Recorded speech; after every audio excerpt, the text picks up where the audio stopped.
Hello 10th class.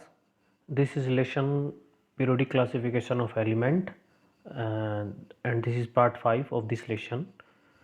तो इससे पहले हम लोगों ने पोजीशन ऑफ हाइड्रोजन आर्टिकल किया था जिसमें हमने ये देखा कि जो हाइड्रोजन की जो पोजीशन है वो फर्स्ट ग्रुप में रखी गई है, फर्स्ट ग्रुप में रखी गई है जिसको हम एल्कली बोलते हैं, एल्कली मेटल बोलते हैं, ठीक है ना। और मैंने कहा था कि जब यदि हम इनकी प्रॉपर्टी की बात करें तो हाइड्रोजन इससे अलग हो जाता है, बिल्कुल हाइड्रोजन इसे मेल नहीं खाता, बट हम फिर भी इसको इसके साथ रखते हैं, ठीक है ना। तो अब कुछ बच्चों की क्यूरी थी कि भाई एक तो ये बात आई कि सर मेंडली पीरियोडिक टेबल में, है ना, मेंडली पीरियोडिक टेबल में हमने कुछ बातें बताई थी आपसे, जैसे कि मैं आपसे बताऊं कि मैंने बोला था कि भाई मेंडली पीरियोडिक टेबल के अंदर 7 पीरियड है, जबकि आप अपनी बुक्स में देख रहे होंगे 6 है। तो बच्चों मैंने बताया था, एक लड़की ने मेरे से पूछा था कि इसमें ऐसा क्यों है। तो मुझे बहुत अच्छा लगा कि भूमिका ने ये क्वेश्चन, हाँ भूमिका ने मेरे से क्वेश्चन पूछा था।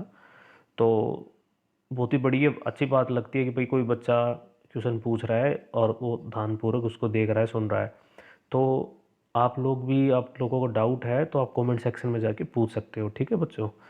तो पहली बात तो ये कि जो मेंडलीफ की पीरियोडिक टेबल थी ना बच्चों, वो ओरिजिनल जो थी वो अलग थी। उसमें आपको हाइड्रोजन अलग से दिख जाएगा, हाइड्रोजन को अलग से दिखाया गया है। तो दिस इज़ नॉट, मतलब ये उसकी जो पीरियोडिक टेबल इस स्थान में दिखाई गई है ये जैसी है बट ओरिजिनल नहीं है, ठीक है ना। उसने क्या किया था, ये उसका पार्ट है ओरिजिनल पीरियोडिक टेबल का, उस पर लिख भी रखा है a part of Mendeleev original periodic table, ठीक है ना। ओरिजिनल नहीं थी, तो हकीकत में आप ये मान के चलिए कि उसमें 7 पीरियड थे। ऐसे आप नेट पे जाके, गूगल पे जाके चेक भी कर सकते हो, वहाँ पे आपको इस चीज़ की तसल्ली मिल जाएगी।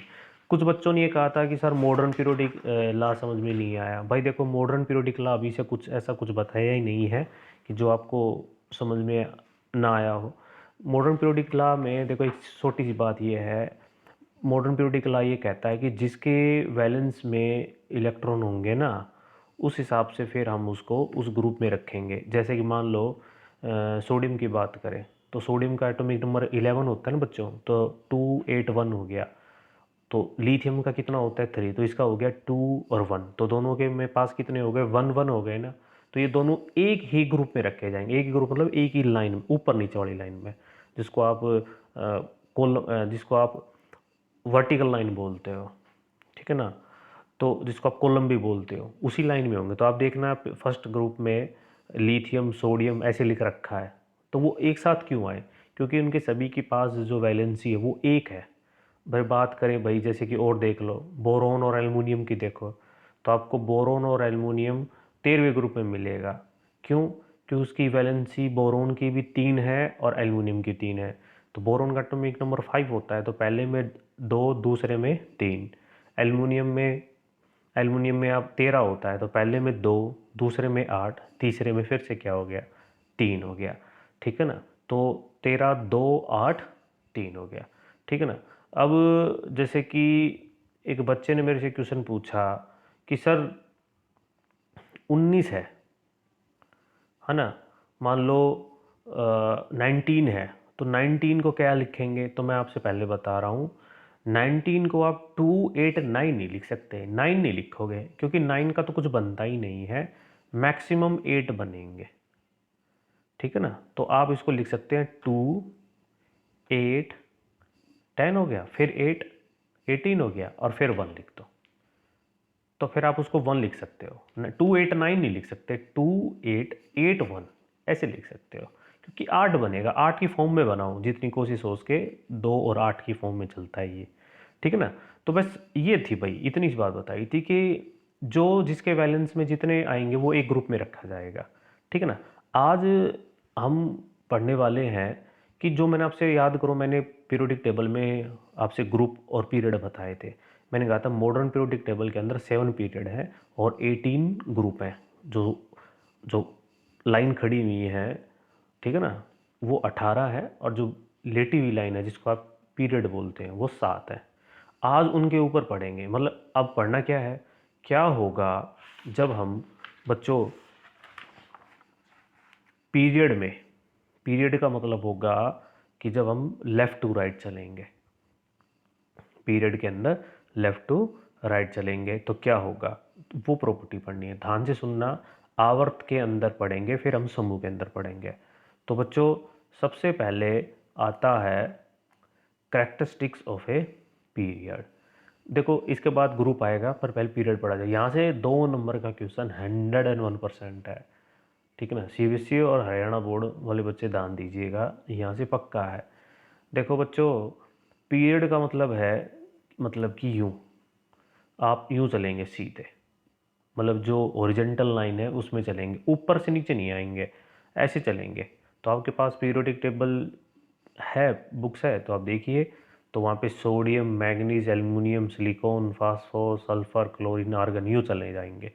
तो सबसे पहले हम प्रॉपर्टी पढ़ने वाले हैं कि वैलेंस इलेक्ट्रॉन के ऊपर क्या फ़र्क पड़ेगा जब हम किस में चलेंगे बच्चों। तो यहाँ पे लिख रखा है पीरियड के अंदर चलेंगे। तो बच्चों देखो एक बात बताओ कि सोडियम का एटॉमिक नंबर कितना होता है। आप बोलोगे सर सोडियम का तो एटॉमिक नंबर 11 होता है। तो 11 को हम क्या लिखेंगे 2, है ना, फिर लिखेंगे 8 और फिर 10 हो गया ना, और कितना बचा 1। तो इसकी वैलेंस कितनी हो गई, 1 हो गया। इसकी वैलेंस इलेक्ट्रॉन में कितना हो गया, 1 हो गया।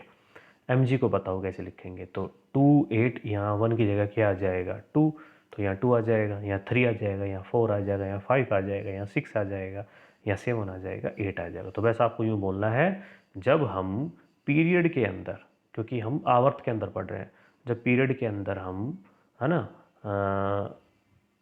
दाएं बाएं लेफ़्ट से राइट जाएंगे, है ना, लेफ़्ट से कहाँ जाएंगे, दाएं जाएंगे, मतलब कि लेफ़्ट मतलब बोलते हैं आप बाया, बाया से दायां जाओगे, मतलब कि लेफ़्ट टू राइट चलोगे, इस तरफ चलोगे तो आपकी वैलेंसी धीरे धीरे क्या होती है बच्चों, बढ़ती है ना। जैसे कि इसमें दिखा रखा है 1 हुई, 2 हुई, 3 4 5 6 7 8 ऐसे बढ़ती है, ठीक है ना। बस इतना से बताना है। तो देखो on moving from left to right in a period the number of valence electron in elements increase from 1 to 8, इतना बताना है वैसे आपको, ठीक है ना। तो ये बातें मैंने आपसे बता दी हैं। अब ये सोडियम है, ये मैग्नीशियम है, aluminium, silicon, phosphorus, sulphur, chlorine और आर्गन, ये दिखा रखी हैं आपसे, ठीक है ना। ये मैंने आपसे थर्ड पीरियड की बात की। वैसे कोई भी पीरियड ले लो, जरूर नहीं कि सर इसी पीरियड की बात, नहीं, आप कोई सा पीरियड ले लीजिए, ठीक है। मैं जनरली किसकी बात कर रहा हूँ, थर्ड पीरियड की बात कर रहा हूँ। अब वैलेंसी क्या होती है, देखो वैलेंस का तो मतलब होता है आउटर मोस्ट इलेक्ट्रॉन, कि बाह्य कक्ष में कितने इलेक्ट्रॉन है। वैलेंसी का मतलब होता है कि कितना एक एटम कितने एटम के साथ कंबाइन हो सकता है, वो उसकी वैलेंसी है, ठीक है ना। वो उसकी क्या बोली जाती है, वैलेंसी। या फिर यूँ कह सकते हो कि the number of electrons lost और gain by an atom of an element to achieve the inert gas electronic configuration give us the valency of the element. देखो समझो इसको, मैं क्या बोल गया, तुम्हें बिल्कुल समझ में आ जाएगी। तुम एक बात समझो, कोई भी एटम होता है ना, वो इनर्ट गैस कॉन्फ़िगरेशन बनाना चाहता है, नोबल गैस कॉन्फ़िगरेशन बनाना चाहता है। आप बोलोगे नोबल गैस कॉन्फ़िगरेशन का मतलब, या तो पीछे वो 8 बनाना चाहता है या वो 2 बनाना चाहता है। पीछे 18वां जो ग्रुप है ना बेटा, वो यही करके बैठे हुए हैं। तो ये होडू होड उसके चलते हैं, ठीक है ना। जैसे कि ये आर्गन है यहाँ पे। तो देखो तुम एक बात बताओ, सोडियम का एटॉमिक नंबर कितना था। तो आप बोलोगे सर सोडियम का एटॉमिक नंबर था 11। तो मैं पूछूंगा इसकी इसकी इलेक्ट्रॉनिक कॉन्फ़िगरेशन क्या बनेगी। तो आप बोलोगे सर फर्स्ट में 2, सेकंड में 8 और लास्ट में कितना हो गया, 1 हो गया। अब तुम बताओ इस 1 को हटाने के लिए, यदि ये 1 हट जाए, है ना, चलो मैं आपको यहाँ से लिख के दिखा देता हूँ, वैसे आप समझ गए होंगे। तो देखिए बच्चों, तो यहाँ पे हो गया 2, फिर हो गया 8 और फिर कितना हो गया 1। यदि ये 1 यहाँ से चला जाए, है ना, ये 1 यहाँ से चला जाए तो इसके पीछे कितना रह जाएगा, 8 रह जाएगा। और ये यही चाहता है, ये चाहता है कि मेरे पीछे 8 बन जाए। तो यहाँ से इसको निकाल देगा ना, तो ये उसकी क्या हो गई, वैलेंसी हो गई, तो 1 हो गई। अच्छा मैंगनीज में आ जाओ, तो मैंगनीज में कितनी होती, 12, तो 2 हो गई। एल्युमिनियम में 3 है तो 3 हो गई। सिलिकॉन में 4 है तो 4 हो गई। अब बोलोगे सर ये क्या हुआ, फास्फोरस में क्या हुआ। देखो बच्चों, वैलेंसी निकालने का 9th में एक फार्मूला होता था। ये नॉन मेटल है ना, ये क्या है, नॉन मेटल है। तो नॉन मेटल में वैलेंसी क्या होती है, उसको 8 में से माइनस कर दो उसकी वैलेंसी को। मेरी बात समझना, यहाँ P से स्टार्ट करोगे ना तो ये नॉन मेटल स्टार्ट हो गई, क्योंकि सिलिकॉन सेमीकंडक्टर है। तो ये जो बचा फास्फोरस सल्फर क्लोरीन, तो यहाँ इनकी वैलेंसी आप बोलोगे या तो नहीं बन रही, तो आप बोलोगे ऐसे कैसे निकलेगी, तो मैं कहूँगा यहाँ पे जो भी वैलेंस है ना उसको 8 में से घटा दो। देखना अभी मैं आपको सब क्लियर कर देता हूँ, अब समझना। फास्फोरस के यहाँ पे 3 है ना, अब देखना ऊपर आ जाओ, तुम एक ये याद रख लो, सारा काम हो जाएगा। देखो फास्फोरस की यहाँ पे कितनी है, 5 है ना, तो आपको क्या करना है, 8 में से घटा देना है। तो 8 में से 5 गया, कितना आ गया, 3। देखना वहाँ पे 3 ही था। आपको यहाँ पे देखना है सल्फर का कितना है, 6 ना, तो 8 में से घटा दो, 2 आ रही होगी वहाँ पे। कितनी है, 7 है ना, तो 8 में से घटा दो, वहाँ पे कितनी आ रही है, 1 आ रही है। 8 में से 8 गई, 0 आ गई ना। तो ध्यान रखना, मेटल्स में तो कोई दिक्कत नहीं है, मेटल में तो जो है वो है, पर नॉन मेटल जैसे कि फास्फोरस सल्फर क्लोरीन ये सब क्या है, नॉन मेटल है। तो इसमें वैलेंसी कैसे निकालोगे, 8 माइनस वैलेंस इलेक्ट्रॉन। याद रखना मैं क्या बोल रहा हूँ, 8 माइनस का वैलेंस इलेक्ट्रॉन, ये तो तुम्हें याद रहेंगी। और मैंने आपसे कई बार बोल भी रखा है कि 25 तक एटॉमिक नंबर तक एलिमेंट्स याद कर लो, बहुत ज़रूरत पड़ने वाली है, और अब तो वैसे पड़ेगी। ठीक है ना बच्चों, ठीक है। चलिए, तो मेरे हिसाब से आपको ये समझ में आ गया होगा कि फास्फोरस की यहाँ पे 3 क्यू आई, सल्फर की यहाँ पे 2 क्यू आई, क्लोरीन की यहाँ पे 1 क्यू आई, और आर्गन की यहाँ पे 0 आई। 4 तक, सिलिकॉन तक तो ऐसा ही रहेगा, यहाँ पे सब जो है वो ही लिखी जाएगी, पर यहाँ नॉन मेटल होने की वजह से 8 में से उसको क्या कर देंगे, माइनस कर देंगे। तो देखो पहले तो वो इंक्रीज हुई, फिर वो क्या हो गई, डिक्रीज हो गई। तो बस आपको बस इतना ही बताना है। वो पूछेगा कि जब हम पीरियड के अंदर लेफ्ट टू राइट चलते हैं, ठीक है ना, बाएं से दाएं चलते हैं, तो वैलेंसी के ऊपर क्या इफेक्ट होता है, तो आप बोलोगे फर्स्ट इट इंक्रीज, कहाँ से कहाँ, 1 to 4 है ना, एंड देन डिक्रीज टू 0, 0 तक हो जाता है। बस ऐसा पूछेगा आपसे वो। बताइए यहाँ तक क्लियर है ना। चलिए, अब नेक्स्ट है बेटा, ये दो हमने अब तक दो चीज़ें पढ़ ली हैं, एक वैलेंस इलेक्ट्रॉन और दूसरी क्या पढ़ ली, वैलेंसी। अब हम पढ़ने वाले हैं एटॉमिक साइज। क्या पढ़ने वाले हैं, एटॉमिक साइज। देखो नाम से पता लग रहा होगा atomic size, size of atom is called atomic size, है ना। एक एटम का आकार क्या कहलाया जाता है, एटम का एटॉमिक साइज कहलाया जाता है ना। अब तुम एक बात बताओ, तो एटम, देखिए जनरली एटम किस तरह के होते हैं, गोल, है ना, आपको गोल के देखने को मिलेंगे। तो आप इसको ऐसे समझो, ये हमारा, चलिए यहाँ बना देते हैं, मान लीजिए ये हमारा एक एटम है, समझना बच्चों, ये हमारा एक एटम है, ये इसका न्यूक्लियस है, ठीक है। अब न्यूक्लियस में कौन कौन रहता है, तो प्रोटॉन और न्यूट्रॉन रहता है। तो ये एक सर्कल नहीं बन गया, और ये सर्कल का क्या हो गया, सेंटर। और ये जो ये जो, ये बताओ ये क्या बोली जाएगी, शाबाश, ये इसकी क्या बोली जाएगी, रेडियस। और ये क्या बोली जाएगी, सर्कल, तो ये अभी मैं सर्कल की बात नहीं कर रहा, मैं तो एटम बना रहा हूँ। ये क्या बोली जाएंगी तुम्हारी, तो बच्चों इनको हम बोलते हैं सेल, है ना। तो न्यूक्लियस से लेके और इस सेल तक के बीच की दूरी को हम क्या बोलते हैं, आप बोलोगे रेडियस। तो सीधी बात है, यदि तुम्हें एटम का साइज बताना है तो तुम उसकी क्या बता के बताओगे, रेडियस। माने कि सीधी सीधी ये समझ लो, रेडियस ज़्यादा होगी तो साइज ऑफ एटम बड़ा मिलेगा छोटा मिलेगा, यूँ बताओ। ऑफ कोर्स बड़ा मिलेगा। यदि रेडियस छोटी है तो साइज ऑफ एटम भी क्या मिलेगा, साइज क्या मिलेगा, छोटा मिलेगा। मतलब कि साइज का मतलब क्या है कि आप रेडियस से दिखा रहे हो, बस इतना है, ठीक है ना। तो एक बार फिर से बता दूं कि भाई एटम होगा, ठीक है, न्यूक्लियस के अंदर प्रोटॉन न्यूट्रॉन होंगे, ये इसके सेल्स हैं, है ना। तो यहाँ से और यहाँ तक की दूरी को हम रेडियस बोलते हैं। रेडियस ज़्यादा होगी तो सीधी बात है उसका साइज भी क्या होगा, ज़्यादा होगा। अब बच्चों इस रेडियस को हम नापते किस में हैं, क्या मीटर में नापते हैं, नहीं, याद रखना, इस रेडियस को हम पिकोमीटर में नापते हैं, मतलब कि पीएम बोलते हैं, प्राइम मिनिस्टर नहीं होता इसकी फुल फॉर्म। यहाँ पे हम बोलेंगे पिकोमीटर, क्या बोलेंगे, पिकोमीटर। और एक पिकोमीटर 10⁻⁻12 मीटर के बराबर होते हैं। A 1 picometre is equal to 10⁻⁻12 metre के बराबर होता है। चलिए अब मैं आपको बता, ये तो मैंने आपको ऐसे ही बताया है, अभी आप देखना, अब आपको बहुत जल्दी समझ में आ जाएगा। चलिए बच्चों, तो देखिए ये रहा, the size of an atom is also known as atomic size. In other word the size of atom is refer to the radius of atom.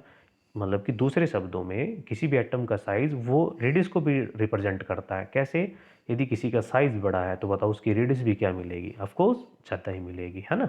और उस रेडियस को एक्सप्रेस करने के लिए देखो ये लिख रखा है, किस में एक्सप्रेस करते हैं, पिकोमीटर में। और एक पिकोमीटर किसके बराबर होता है, 10⁻⁻12 मीटर के बराबर होता है। और ये तो आप जानते हैं रेडियस का प्लूरल क्या बन जाएगा, रेडियाई बन जाएगा। अब आपको समझना है, देखिए आइए, अब एटॉमिक साइज क्लियर हो गया ना बच्चों आपको। अब बताइए एटॉमिक साइज के ऊपर क्या फर्क पड़ेगा, तो बड़ा आसान है, जब लेफ्ट टू राइट जाओगे तो एटॉमिक साइज डिक्रीज हो जाएगा।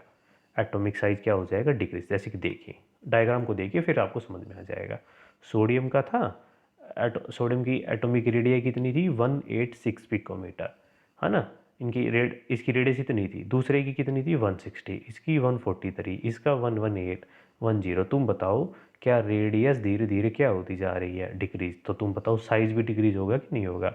आप पक्का ये बोलोगे जी बिल्कुल होगा। तो देखिए साइज बड़ा था, फिर छोटा हुआ, फिर उससे छोटा हुआ, करते करते करते करते देखिए कितना साइज छोटा हो गया।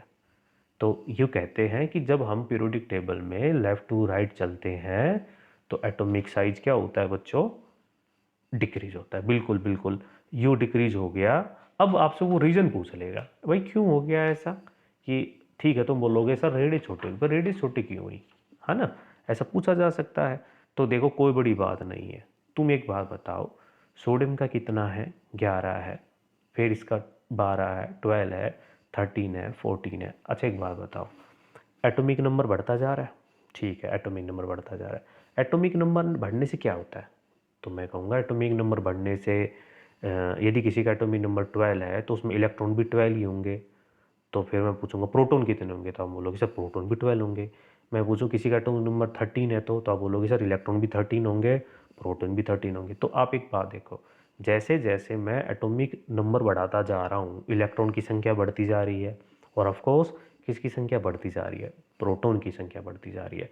इलेक्ट्रॉन के ऊपर चार्ज कौन सा होता है, माइनस, प्रोटॉन के ऊपर चार्ज कौन सा होता है, प्लस। तो देखो एक बार तो 10 प्रोटॉन और 10 इलेक्ट्रॉन खींच रहे हैं, और एक बार 12 प्रोटॉन और 12 इलेक्ट्रॉन खींच रहे हैं। बताओ फोर्स ज़्यादा किस में होगा, आप बोलोगे सर 12 वाले में, सही बात है। तो जब 12 वाला फोर्स ज़्यादा खींचेगा तो उसका साइज भी क्या होता चलेगा, छोटा। क्यों, क्योंकि बाहर एटम की आपने स्ट्रक्चर पढ़ी हुई है, न्यूक्लियस के चारों ओर इलेक्ट्रॉन चक्कर लगाते हैं, है ना, सर्टेन ऑर्बिट्स के अंदर। और अंदर कौन होता है, न्यूक्लियस, और न्यूक्लियस पे चार्ज कौन सा होता है, पॉजिटिव होता है। तो बताओ पॉजिटिव न्यूक्लियस पे और इलेक्ट्रॉन पे कौन सा, माइनस। पर बहुत सारे होते जा रहे हैं, प्लस भी होता जा रहा है, माइनस भी होता जा रहा है। तो उन दोनों के अंदर फोर्स ऑफ अट्रैक्शन बहुत ज़्यादा हो जाएगा, जिससे साइज क्या होता चलेगा, धीरे धीरे धीरे धीरे डिक्रीज होता चलेगा। बहुत बार पूछा गया है कि क्या होता है कि जब हम पीरियड के अंदर लेफ़्ट टू राइट चलते हैं तो आप बोलोगे साइज डिक्रीज होता है। क्या होता है बच्चों, डिक्रीज होता है। और वो क्यों होता है, तो इसके पीछे मैंने बता दिया कि if we move from left to right in a period the atomic number of element increase. सही बात है ना, उसका एटॉमिक नंबर इंक्रीज होगा, which means that number of proton electron in atom increase. वो की वही बातें बता रहा हूँ मैं भी आपसे, ये भी तो वही कह रहा है, इलेक्ट्रॉन प्रोटॉन की संख्या बढ़ जाएगी, है ना। The extra electron being added to the same shell due to large positive charge on the nucleus, क्योंकि न्यूक्लियस पे पॉजिटिव आता चलेगा, इलेक्ट्रॉन और उसको ज़्यादा खींचेंगे। और बच्चों ये तो आप सभी जानते हो कि जितना ज़्यादा चार्ज होता चलेगा वो एक दूसरे को क्या करेंगे, खींचते चलेंगे, और उससे उसका साइज क्या हो जाएगा, छोटा हो जाएगा। बस ये पूछेगा आपसे, ठीक है ना। तो याद रहेगा कि क्या क्या, देखिए बात रखना, ये ब्रैकेट में इसने जो बात लिखी ना, the extra electron being added to the same shell, shell उतनी ही रहेंगी। मतलब आपने देखो, अब ये सेल का कंसेप्ट पहले ही क्लियर कर देता हूँ, कल ना फिर तुम थोड़ी देर बाद ही यूँ कहोगे ये क्या हुआ। देखो सेल का मतलब जैसे आपने पढ़ी थी ना, पहली ऑर्बिट, पहले के अंदर कितने इलेक्ट्रॉन चक्कर लगाएंगे, 2, 2n² का था। तो वो पहली सेल है जिसमें आपने नाम दिया था के, फिर उसके बाद एल, फिर उसके बाद एम, फिर आपने एन दिया था। देखो मैं आपको बना देता हूँ, वैसे मैंने ये सब कुछ नाइन्थ का टिका हुआ है बच्चों, नाइन्थ जिसने अच्छी तरह से की है वो क्लियर कर देगा। देखिए मैंने आपसे नहीं बताया था कि ये इलेक्ट्रॉन है तो ये पहली सेल हो गई, ये फिर दूसरी सेल हो गई, है ना। ऐसा हमने डायग्राम बनाया था, मैंने एग्जाम पेपर में दिया हुआ अभी यही क्वेश्चन। फिर ये थर्ड सेल हो गई, तो ये आपकी के, और फिर ये एल, और ये फिर एम, और फिर और कौन सी आएगी बच्चों, फिर आप बोलोगे सर एन भी आएगी, ऐसे ही चलती रहेगी। तो क्या हो रहा है कि जब हम लेफ्ट टू राइट चल रहे हैं तो सेल तो ऐड नहीं हो रही, सेल के अंदर इलेक्ट्रॉन बढ़ते जा रहे हैं पर, है ना, सेल के अंदर इलेक्ट्रॉन बढ़ते जा रहे हैं। तो बस, या फिर आप ज़्यादा पजल हो रहे हो तो बस आप यूँ ही कहते ना कि जब कभी भी लेफ़्ट टू राइट हम चलेंगे तो क्या होगा, इलेक्ट्रॉन और न्यूक्लियस के बीच में जो अट्रैक्शन है वो बढ़ जाता है, या न्यूक्लियस और इलेक्ट्रॉन्स के बीच में जो अट्रैक्शन है वो बढ़ जाता है, जिससे उसका साइज़ क्या हो जाता है, डिक्रीज हो जाता है। और कुछ बच्चे यदि इसको ये याद रख सकते हैं कि एक्स्ट्रा सेल ऐड नहीं होती, मतलब सेल उतनी ही रहती हैं, मान लो किसी के एन सेल है तो सेल एन ही रहेंगी, बस इलेक्ट्रॉनों की संख्या बढ़ती चलेंगी, तो वो बहुत अच्छी बात है। ठीक है बच्चों, चलिए अब नेक्स्ट चलते हैं। अब है मेटेलिक करेक्टर। तो देखो, ये तो मैं तुमसे सीधी सीधी बात बता दूं, जब मैंने पीरियोडिक टेबल आपसे करवाई थी तो याद करो मैंने कहा था, देखो इस तरफ, यदि नहीं दिख रहा तो देखो मैं आपको बता देता हूँ, मेरे लेफ्ट, इस लेफ्ट साइड में, ये लेफ्ट है और मान लो ये है आपका राइट। तो बच्चों लेफ्ट साइड में कौन मिलेंगी, तो लेफ्ट साइड में आपकी मिलेंगी सारी की सारी मेटल्स, और इधर कौन मिलेंगी आपकी, नॉन मेटल मिलेंगी ना। तो इधर सारी की सारी क्या है, नॉन मेटल। सोच के देखियो, लेफ्ट साइड में सारी सभी सारी मेटल्स हैं, इधर कौन है, सभी सभी नॉन मेटल। तो तुम बताओ, जब तुम लेफ्ट से राइट जा रहे हो, लेफ्ट से राइट जा रहे हो, तो मेटलिक करेक्टर के ऊपर क्या होगा, अरे भाई हम मेटल से दूर होते जा रहे हैं तो सीधी बात है मेटलिक करेक्टर डिक्रीज हो जाएगा। तो क्या बढ़ेगा, तो आप बोलोगे sir non metallic character increase हो जाएगा, सही बात है। तो जब आप पीरियोडिक टेबल में लेफ्ट से राइट जाओगे, लेफ्ट से कहाँ जाओगे बच्चों, राइट जाओगे, तो मेटलिक करेक्टर डिक्रीज होगा। तो मैं आपसे पूछूं क्यों होगा, क्योंकि आप बोलोगे सर हम मेटल से दूर होते जा रहे हैं, ये मेटल्स हैं सोडियम मैग्नीज एल्युमिनियम, और ये नॉन मेटल है, तो आप इससे दूर यहाँ आते जा रहे हो, तो यहाँ तो नॉन मेटल का राज है ना, तो यहाँ तो नॉन मेटलिक करेक्टर बढ़ गया, तो मेटलिक करेक्टर क्या हो गया, कट गया। तो बस ये इसका आंसर हो गया। अब देखिए ये टेबल, ये लाइन समझ में आई कि नहीं आई, मेटलिक करेक्टर क्या हो गया, डिक्रीज, और नॉन मेट्रिक करेक्टर क्या हो गया, इंक्रीज हो गया। बताइए समझ में आया ना। अब आपको यहाँ पे समझ में आने के बाद दो बातें जरूर जरूर देखनी है। एक तो ये, मैं इसको अंडरलाइन कर देता हूँ, इलेक्ट्रोपॉजिटिव एलिमेंट क्या होता है। ठीक है बच्चों, थोड़ा थोड़ा ही करवाऊंगा, इतना ही करवाऊंगा जितना आपको डाइजेस्ट हो जाए, ठीक है ना, जिसको आप समझ सको। एक तो ये देखो इलेक्ट्रोपॉजिटिव एलिमेंट, इलेक्ट्रोपॉजिटिव एलिमेंट, और दूसरा है इलेक्ट्रोनेगेटिव एलिमेंट क्या होता है। ये पूछा गया क्वेश्चन है सीबीएसई में, ये पूछा हुआ क्वेश्चन है, इलेक्ट्रोपॉजिटिव एलिमेंट क्या है और इलेक्ट्रोनेगेटिव एलिमेंट क्या है। देखो इलेक्ट्रोपॉजिटिव एलिमेंट का मतलब क्या है, वो एलिमेंट जो इलेक्ट्रॉन को लॉस कर दे, छोड़ दे। अब सीधी बात है, इलेक्ट्रॉन को जो लॉस करेगा तो वो कौन सा आयन बनाएगा, सब जानते हैं, पॉजिटिव आयन। तो ऐसी मेटल्स, है ना, सच मेटल्स क्या कहलाई जाएंगी, इलेक्ट्रोपॉजिटिव एलिमेंट्स। मतलब कि इलेक्ट्रोपॉजिटिव एलिमेंट्स वो मेटल्स हैं, वो मेटल्स हैं जो इलेक्ट्रॉन को लॉस करके, इलेक्ट्रॉन को लॉस करके कौन सा आयन बनाती हैं, पॉजिटिव आयन बनाती हैं, वो क्या बोली जाती हैं, इलेक्ट्रोपॉजिटिव मेटल्स। तो इलेक्ट्रोनेगेटिव एलिमेंट्स क्या बोली जाएंगी, ये वो नॉन मेटल्स हैं, ध्यान रखना, ये वो नॉन मेटल है जो इलेक्ट्रॉन को एक्सेप्ट करके नेगेटिव आयन बनाती हैं। देखो ये बात सब जानते हैं कि जब मेटल अपने अंदर से इलेक्ट्रॉन को लॉस करती है तो वो पॉजिटिव बनाती है, जानते हैं ना, और जब वो जो लेता है उस इलेक्ट्रॉन को वो क्या बनाता है, नेगेटिव। देखिए है ना, मैंने आपसे बताया हुआ है, जैसे सोडियम था, सोडियम ने एक इलेक्ट्रॉन को छोड़ दिया तो उसके ऊपर कौन सा चार्ज आ जाएगा, प्लस आ जाएगा, और जिसने उसको लिया, उस इलेक्ट्रॉन को लिया, उस पे चार्ज कौन सा आ जाएगा, माइनस आ जाएगा। तो इलेक्ट्रोपॉजिटिव एलिमेंट्स मेटल्स का होता है और इलेक्ट्रोनेगेटिव एलिमेंट्स किसका होता है, नॉन मेटल का होता है। तो तुम यूँ बताओ, अब मेरी बात का आंसर करना, कि जब हम पीरियोडिक टेबल में लेफ़्ट टू राइट जाएं, देखना, मैं सोच के बताना बच्चों, जब पीरियोडिक टेबल में हम लेफ़्ट से राइट जाएं तो इलेक्ट्रोपॉजिटिव एलिमेंट का जो नेचर है वो क्या होगा, बढ़ेगा घटेगा, क्या होगा।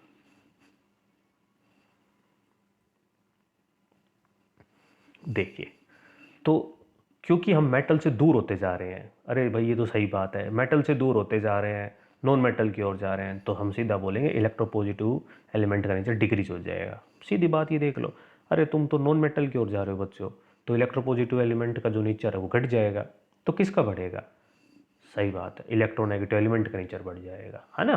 तो दोनों की दोनों बातें एक ही हैं, ठीक है ना। तो ये बातें मैंने आपसे बताई कि इलेक्ट्रोपॉजिटिव एलिमेंट क्या होते हैं और इलेक्ट्रोनेगेटिव क्या होता है, और ये लिख भी दिया है। On moving left to right in a period electropositive character of element decrease. यही बात आपने बताई ना, क्यों होगा, क्योंकि नॉन मेटल बढ़ रही है उधर, but the electronegative character increase. हाँ वो तो होनी ही है, क्योंकि नॉन मेटल का इलेक्ट्रोनेगेटिव होता है और इलेक्ट्रोपॉजिटिव मेटल्स का होता है। तो ये बातें मैंने आपसे बताई, ठीक है। अब आगे चलते हैं। अब है केमिकल रिएक्टिविटी। ये 2-3 हो रह गए बच्चों, फिर ग्रुप्स को कल कर लेंगे, ठीक है ना, नेक्स्ट वीडियो में कर लेंगे। Chemical reactivity. अब है बच्चों केमिकल रिएक्टिविटी। देखो रिएक्टिविटी का मतलब अभिक्रिया, रासायनिक अभिक्रिया। कौन जल्दी करेगा? आप जानते हैं कि सबसे ज़्यादा रिएक्टिव इन मेटल्स में है सोडियम, है ना। हमने किया हुआ है भाई केरोसिन ऑयल, हमने पढ़ा हुआ है कि केरोसिन ऑयल को हम कैप्टिन केरोसिन ऑयल, है ना, क्यों डुबो के रखते हैं उसमें, क्योंकि जैसे ही आप बाहर निकालोगे इट कैच फायर, वो आग पकड़ लेता है। पढ़ा हुआ है हम लोगों ने। तुम एक बात देखो, रिएक्टिविटी का मतलब क्या है कि जो आर्ट बनाना चाहता है ना और उसके आगे कोई इलेक्ट्रॉन है, उसकी टेंडेंसी होती है कि वो निकाले जल्दी से वहाँ से किसी को, है ना। और यदि वो निकल जाए तो फिर वो स्टेबिलिटी पा लेगा। तो कौन जल्दी निकलेगा? जिसको आस लगी होगी, मतलब जिसको ये लगा रहेगा कि मैं कर सकता हूँ। जैसे कि सोडियम की बात सुनो, सोडियम का होता है 11, तो पहले में 2, दूसरे में 8, लास्ट में कितना बन गया? 1 बन गया ना। इसको लगता है कि मेरा एक जल्दी जा सकता है और मैं 8 बना सकती हूँ। तो ये क्या करेगा, ए को बहुत जल्दी भगा देगा, और इस ए के बजाने में चक्कर में ये अपनी रिएक्टिविटी बढ़ा लेता है, क्योंकि ये सबके लिए तैयार होता है कि आ जाओ मेरे साथ रिएक्शन कर लो। तो ये तो हाईली रिएक्टिव हो गया। तो यही रीज़न है कि सोडियम बहुत ही हाई रिएक्टिव होता है। अब आपको शायद पता लग गया हो गया कि क्यों है ये हाई रिएक्टिव, क्योंकि ये पीछे फिर 8 बना लेगा। अब इसके पास ज़्यादा है तो ये थोड़ा कम रिएक्टिव है, क्योंकि इसके पास 2 हो गए। इसके पास इससे भी ज़्यादा है तो ये इससे भी कम हो गया, और ये बेचारा सबसे रद्दड़ हो गया, इसको कोई मतलब नहीं है। तो इतना तो समझ में आया। आप बोलोगे सर ये फिर से बढ़ने लगी, जी बिल्कुल ऐसा हुआ। अब यहाँ पे फिर से वही कंसेप्ट स्टार्ट हो गया है, ठीक है ना। यहाँ पे मैंने आपसे बताई थी फास्फोरस। फास्फोरस की आपने वैलेंसी निकाली थी, जब आपने कितनी निकाली थी, तो फास्फोरस की आई थी 3। तो इसको 3 निकालना है, तो ये थोड़ा सा कम रुचि दिखाएगा, इसलिए थोड़ा लेस रिएक्टिव है। ये इसके पास है 2, इसको 2 निकालना है, तो ये उससे ज़्यादा हाई रिएक्टिव है। ये कहता है मेरा तो निकल जाएगा, तो ये इससे ज़्यादा रिएक्टिव। सल्फर इससे ज़्यादा मिलेगा।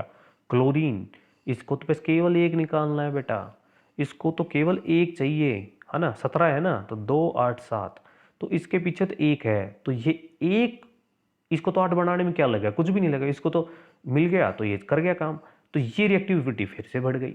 तो कुल मिला के आप यूँ कह सकते हो कि जब हम लेफ्ट टू राइट चलते हैं तो पहले तो केमिकल रिएक्टिविटी डिक्रीज होती है ना, है ना, देख रहे हैं आप लोग। और फिर उसके बाद फिर क्या हो जाती है, इंक्रीज हो जाती है। तो on moving left to right in a period the chemical reactivity of element first increase और then first decrease and then increase, ऐसे कह सकते हो। देखो बच्चों, थोड़ा सा ना, यदि आपको लगता है कि ये बात समझ में नहीं आ रही तो मैं आपसे रिक्वेस्ट करूंगा कि वीडियो को 2 बार देख लिया करो। एक बात, हो सकता है कि एक बात समझ में नहीं आई तो उसके पीछे क्या होता है, पूरा टॉपिक ही रह जाता है। तो ऐसे कोशिश किया करो कि उसमें फिर आप दूसरी बार देख लिया करो। एक बार फिर से बता रहा हूँ, सोडियम रिएक्टिव ज़्यादा क्यों है, कि उसके पास एक ही है देने को, इसलिए ज़्यादा रिएक्टिव है। इसके पास 2 है तो ये थोड़ा कम है, इसके पास 3 है तो ये उससे भी कम है, ये उस सबसे कम है। बात करें ये इसके पास 3 है तो ये थोड़ा सा कम रुचि दिखाता है, इसके पास 2, ये थोड़ी सी ज़्यादा रुचि दिखाता है रिएक्टिविटी में, और ये सबसे ज़्यादा दिखाता है। क्लोरीन तो यूँ समझ लो सबके साथ बैठ, रिएक्टिविटी का मतलब होता है कि केमिकल दूसरे एलिमेंट के साथ भिड़ने के लिए तैयार होना, तैयार रहता है, क्लोरीन भी सोडियम भी। तो यूँ कर सकते हो कि जो ओड में बैठे हुए हैं ये रिएक्टिव हैं, और जो बीच में बैठे हुए हैं वो कम रिएक्टिव है। आया समझ में यहाँ तक? चलिए अब आगे बताता हूँ आपसे। तो ये तो था बच्चों केमिकल रिएक्टिविटी के बारे में, ठीक है ना। अब नेक्स्ट करते हैं नेचर ऑफ ऑक्साइड के बारे में। The variations of chemical reactive element period can be explain. बोलो, ये जो मैंने आपसे बातें बताई ना, ये सारी की सारी वही है। मैं आपको 1-2 लाइन बता देता हूँ पढ़ के।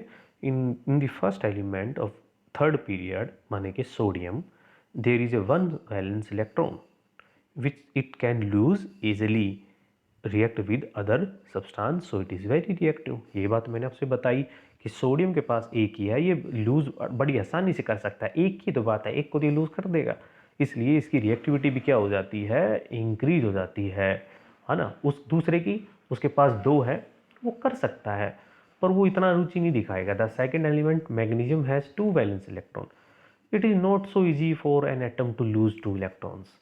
मतलब इतना आसान नहीं है इसके लिए करना, और 3 वाले के लिए तो बिल्कुल नहीं, इसलिए रिएक्टिविटी घट जाएगी। जो जितनी जल्दी इलेक्ट्रॉन को लॉस कर देगा ना, उसकी रिएक्टिविटी इतनी ज़्यादा है, ये बात समझ लो।